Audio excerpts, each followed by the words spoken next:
नमस्कार, हम चर्चा करेंगे बहुत ही महत्वपूर्ण बिंदु है आपका पीपीपी। वैसे तो हम इसके बारे में जानते हैं, पर एनईपी 2020 के आने के बाद इसमें जो चेंज हुआ है उसको भी हम देखेंगे। तो पहले जो पीपीपी था, अगर हम एजुकेशन में इसकी बात करें तो वो था पब्लिक प्राइवेट पार्टनरशिप। ठीक है, अब इसका एग्जांपल देखें तो जैसे अगर हमको कोई काम करना है, जैसे स्कूल का कोई काम है, ठीक है, उसमें क्या करते थे हम, इंफ्रास्ट्रक्चर लगाते थे, स्कूल बनाते, टीचरों की भर्ती करते थे, बहुत सारी चीज़ें होती थी, बहुत खर्चा लगना था, रख रखाव था, सुविधा संसाधन, ये सारी चीज़ें। तो इसमें आपका खर्चा बहुत हो जाता था गवर्नमेंट का। तो उसने एक पीपीपी के तहत ऐसा मॉडल जो हुआ, अगर उसमें एग्जांपल के तौर पे ले तो जैसे कि आपने देखा कि एक अच्छा प्राइवेट इंस्टीट्यूट है, उसके पास लैब है, हर चीज़ है, हर सुख सुविधा है, मतलब सारी चीज़ें हैं, अच्छे टीचर्स हैं। आप उनके साथ पार्टनरशिप करते हैं, आप उनको कहते हैं कि आप अपनी चीज़ों को और इन्हेंस करिए, और गवर्नमेंट कहती है कि आप हमारे जैसे 1000 बच्चों को पढ़ाइए, ठीक है, हम उनकी पर मंथ की फीस देंगे, आप फ्री में पढ़ाइए। ठीक है, तो हमारा क्या है, हमारे 1000 बच्चे भी पढ़ रहे हैं करीब, जो हमारे हैं उनको हम शिक्षा भी दे रहे हैं, और साथ ही साथ क्या हो रहा है कि उनके ही ऊपर जो फीस लग रही है वही हमारा लग रही है, हमारा पैसा भी बच रहा है, और उनको एक अच्छा मतलब सुविधाजनक माहौल मिल रहा है पढ़ने के लिए। ठीक है, तो ऐसे ही एग्जांपल अगर हम एक और देखें, जैसे कि टोल टैक्स आप देते होंगे, आपने देखा होगा। अब क्या हुआ कि हमें रोड सारी बनानी है, हमारे पास पैसे नहीं है उतने, हम और चीज़ों में लगाना चाहते हैं, तो हम क्या करते हैं, किसी बड़ी कंपनी से पार्टनरशिप करते हैं और कहते हैं कि आप इस रोड को, मतलब हम कुछ पैसे देते हैं, आप इसका इंफ्रास्ट्रक्चर पूरा करिए, रोड बनाइए, और 10 साल तक आप इसका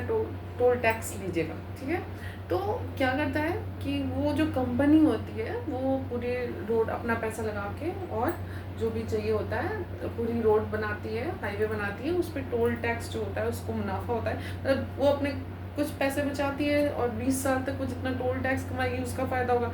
इससे क्या हुआ, तुरंत हमारी रोड बन गई जो हम 10 साल बाद बना रहे हैं, तो दोनों का फ़ायदा होता है। तो यही पार्टनरशिप आप पीपीपी पार्टनरशिप कह सकते हैं। अब इसमें देखें तो इसमें जो सरकार का होता है वो लक्ष्य या विज़न होता है, और वो पैसा लगाती है, और जो प्राइवेट आपकी संस्था होती है, निजी संस्था होती है, उनकी क्या होती है, कार्यकुशलता होती है, वो प्रबंधन करते हैं, मैनेजमेंट करते हैं, और अपनी टेक्नोलॉजी को लगाते हैं। ठीक है, तो यहाँ पे इन दोनों के समागम से एक तत्कालिक, मतलब तुरंत ही अच्छा रिजल्ट मिलने की संभावना होती है। ठीक है, इसके निगेटिव पॉइंट्स भी बहुत सारे, जैसे आप कह सकते हैं शिक्षा का व्यवसायीकरण हो रहा है, अन्य चीज़ें, उसकी भी हम बात करेंगे, लेकिन जो इसका बेनिफिट है, इसके पीछे का मोटो है, वो हम समझने का प्रयास करेंगे।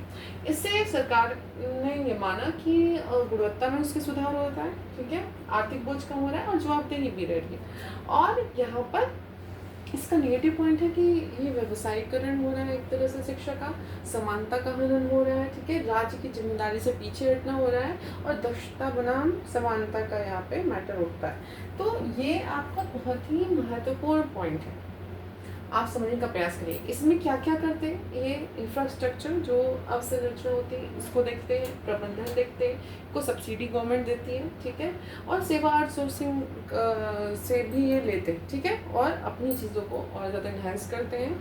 लेकिन इसमें कब ये, मतलब जितना होता था उतना वो नहीं कर पा रहे थे, इसमें मुनाफा भी ये कमा रहे थे। तो जब एनईपी 2020 आई, ठीक है, एनईपी 2020 ने कहा कि अब इसका नाम हमको चेंज कर देना, अब इसका नाम परोपकारी निजी भागीदारी होनी चाहिए, जिसका फुल फॉर्म है पब्लिक फिलैंथ्रोपिक पार्टनरशिप। इसमें ऐसी संस्थाएं जो बिना लाभ की अपेक्षा के कार्य करें, उनको आपको भागीदारी करनी है।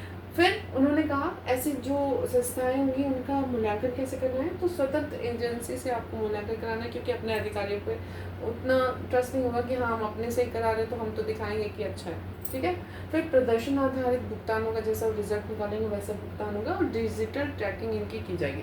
इसके बाद स्कूल कॉम्प्लेक्स बनाने की बात की ना, छोटे छोटे निजी और सरकारी स्कूलों को एक कॉम्प्लेक्स की तरह जोड़ना है। संसाधनों की साझेदारी की बात की गई है, समान नियम, मान्यता और आपका मानक यहाँ पे होना चाहिए, ठीक है। फीस नियंत्रण, बहुत ज़्यादा फीस नहीं लेनी है, ठीक है। और ईडीटेक के साथ जो डिजिटल भागीदारी है, जो शिक्षक प्रशिक्षण जैसे दीक्षा और सारे जितनी भी चीज़ें हैं, वो सारी चीज़ों की बात की गई। तो बहुत महत्वपूर्ण टॉपिक है और एग्ज़ाम में ये वाला टर्म आपका यूजीसी नेट में पूछा भी गया है। धन्यवाद।